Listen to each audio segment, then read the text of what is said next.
ব্রিটেনে গত বছর দেখা গেছে যেসব শিল্প খাতে কৃত্রিম বুদ্ধিমত্তা বা এআই এর প্রভাব সবচেয়ে বেশি, সেখানে চাকরির বিজ্ঞাপন সবচেয়ে বেশি কমে গেছে। তবে নতুন করে গ্র্যাজুয়েট হওয়া তরুণদের জন্য সামনে পরিস্থিতি ধীরে ধীরে কিছুটা উন্নতির দিকে যেতে পারে, এমনটাই মনে করছেন বিশ্লেষকেরা। লন্ডনের একটি চাকরি মেলায় তরুণদের জন্য একটি নেভিগেশন গেমের আয়োজন করা হয়েছিল। বাইরে থেকে এটি একটি মজার খেলার মতো মনে হলেও এর উদ্দেশ্য ছিল ভিন্ন, তরুণদের ক্রিটিক্যাল থিঙ্কিং এর দক্ষতা গড়ে তোলা। মেলার আয়োজকদের মতে ভবিষ্যতের বেশিরভাগ চাকরির জন্য প্রয়োজন হবে স্টেম ভিত্তিক দক্ষতা, অর্থাৎ বিজ্ঞান, প্রযুক্তি, প্রকৌশল এবং গণিতের জ্ঞান।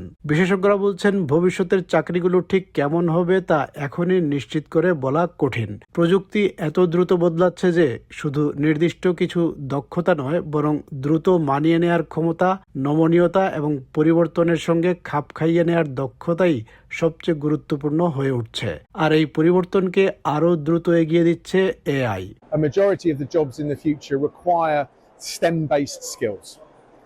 Science, technology, engineering, mathematics. The ability to think like an engineer, to think like a scientist, to be fluent in technology.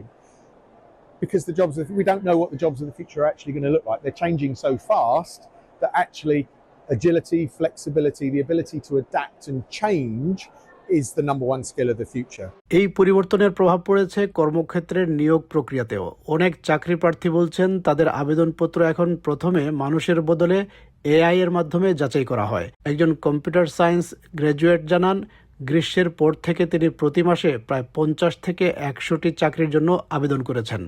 তার মতে কোম্পানিগুলো এখন দ্রুত আবেদন যাচাই করতে এআই এজেন্ট ব্যবহার করছে, যাতে সহজেই বোঝা যায় কোনো প্রার্থী প্রতিষ্ঠানটির জন্য উপযুক্ত কিনা। কোম্পানির দৃষ্টিকোণ থেকে এটি কার্যকর হলেও চাকরি প্রার্থীদের জন্য বিষয়টি সবসময় উৎসাহজনক নয়, কারণ আবেদনকারীদের অনেক সময় দীর্ঘ আবেদনপত্র পূরণ করতে হয়, নিজের প্রেরণা ও যোগ্যতা বিস্তারিতভাবে লিখতে হয়, কিন্তু শেষে জানা যায় যে সেই আবেদনটি মূলত একটি বট বা স্বয়ংক্রিয় ব্যবস্থার মাধ্যমে পর্যালোচনা করা হবে। Companies like to use AI agents as a form of speeding through job applications and looking at candidates and reviewing whether they're likely to fit the company or not.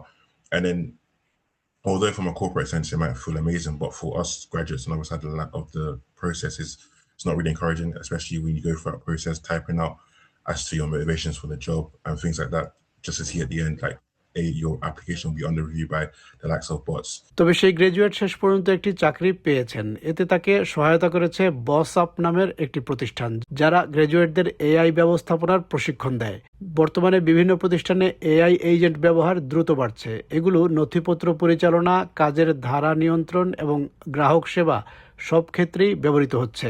এ কারণেই প্রতিষ্ঠানটি নতুন প্রজন্মের গ্র্যাজুয়েটদের এআই ব্যবহারে দক্ষ করে তুলতে কাজ করছে। তাদের লক্ষ্য হলো এমন একটি দক্ষতা তৈরি করা যাতে তরুণরা কর্মক্ষেত্রে গিয়ে এআই এজেন্টগুলোকে পরিচালনা করতে পারে, অর্থাৎ এক ধরনের এজেন্ট বস হিসেবে কাজ করতে পারে। The AI agents are controlling documentation, workflow, customer service, you name it.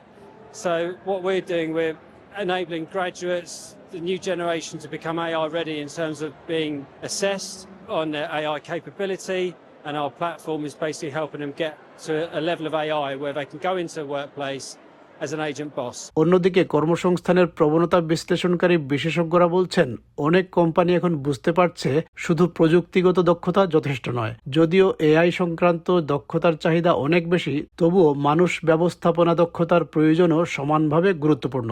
কারণ কোনো প্রতিষ্ঠানে এআই সফলভাবে ব্যবহার করতে গেলে কেবল প্রযুক্তি নয়, সেই মানুষদেরও দক্ষভাবে পরিচালনা করতে হয়। What kind of skills are employers advertising for?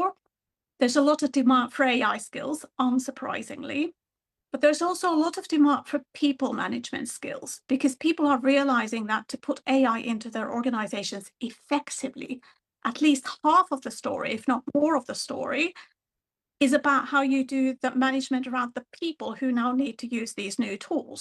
সব মিলিয়ে বলা যায় এআই কর্মক্ষেত্রকে দ্রুত বদলে দিচ্ছে, তবে এই পরিবর্তনের মাঝেও মানুষই শেষ পর্যন্ত সেই প্রযুক্তিকে পরিচালনা করছে এবং ভবিষ্যতের কর্মক্ষেত্রে এই মানবিক দক্ষতার গুরুত্ব এখনও অটুট রয়েছে।